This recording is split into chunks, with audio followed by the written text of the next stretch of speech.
The Clerk.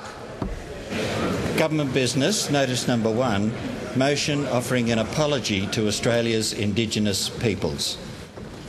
Prime Minister. Mr Speaker, I move that today we honour the Indigenous peoples of this land, the oldest continuing cultures in human history. We reflect on their past mistreatment. We reflect in particular on the mistreatment of those who were stolen generations, this blemished chapter in our national history.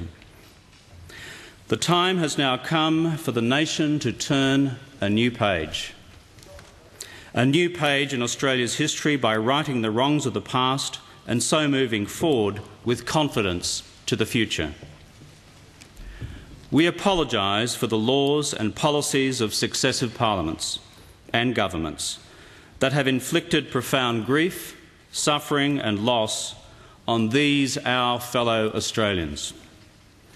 We apologise especially for the removal of Aboriginal and Torres Strait Islander children from their families, their communities and their country, for the pain, suffering and hurt of these stolen generations, their descendants and for their families left behind. We say sorry.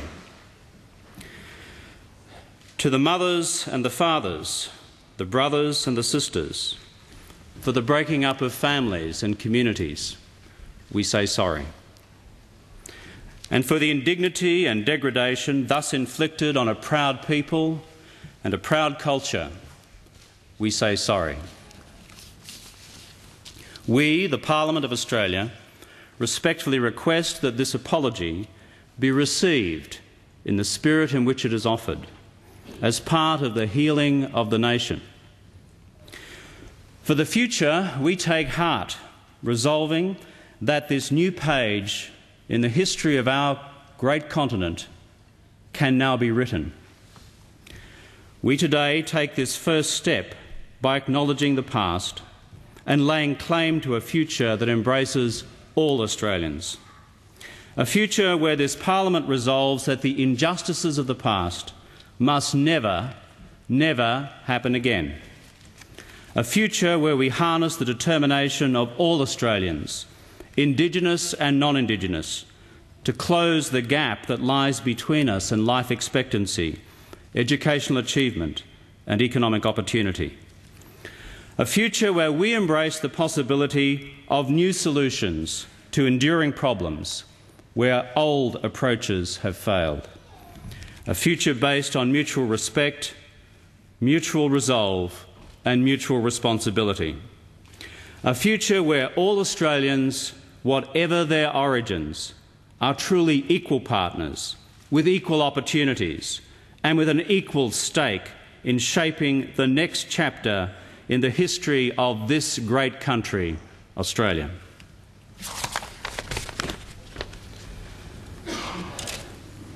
Mr Speaker, there comes a time in the history of nations when their peoples must become fully reconciled to their past if they are to go forward with confidence to embrace their future. Our nation, Australia, has reached such a time, and that is why the Parliament is today here assembled, to deal with this unfinished business of the nation, to remove a great stain from the nation's soul, and in a true spirit of reconciliation to open a new chapter in the history of this great land, Australia. Mr Speaker, last year I made a commitment to the Australian people that if we form the next government of the Commonwealth, we would in Parliament say sorry to the stolen generations.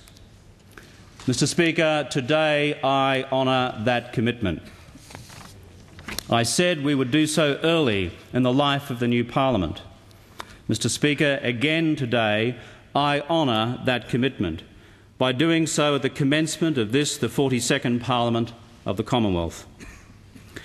Because the time has come, well and truly come, for all peoples of our great country, for all citizens of our great Commonwealth, for all Australians, those who are Indigenous and those who are not, to come together, to reconcile, and together build a new future for our nation. Some have asked, why apologise? Let me begin to answer by telling the Parliament just a little of one person's story. An elegant, eloquent and wonderful woman in her 80s, full of life, full of funny stories, despite what has happened in her life's journey.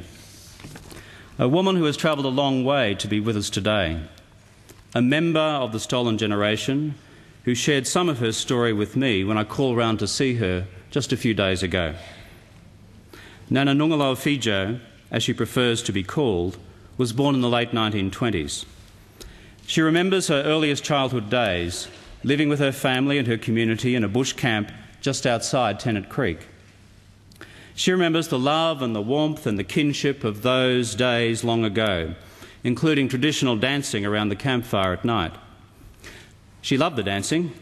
She remembers once getting into strife when, as a 4-year-old girl, she insisted on dancing with the male tribal elders, rather than just sitting and watching the men, as the girls were supposed to do. But then, sometime around 1932, when she was about 4, she remembers the coming of the welfare men. Her family had feared that day and had dug holes in the creek bank where the children could run and hide. What they hadn't expected was that the white welfare men didn't come alone. They brought a truck, they brought 2 white men and an Aboriginal stockman on horseback, cracking his stock whip. The kids were found. They ran for their mothers, screaming, but they couldn't get away. They were herded and piled onto the back of the truck. Tears flowing, her mum tried clinging to the sides of the truck as her children were taken away to the bungalow in Alice, all in the name of protection. A few years later, government policy changed. Now the children would be handed over to the missions to be cared for by the churches. But which church would care for them? The kids were simply told to line up in 3 lines. Nana-Fijo and her sisters stood in the middle line, her older brother and cousin on her left. Those on the left were told that they had become Catholics. Those in the middle, Methodists, and those on the right, Church of England.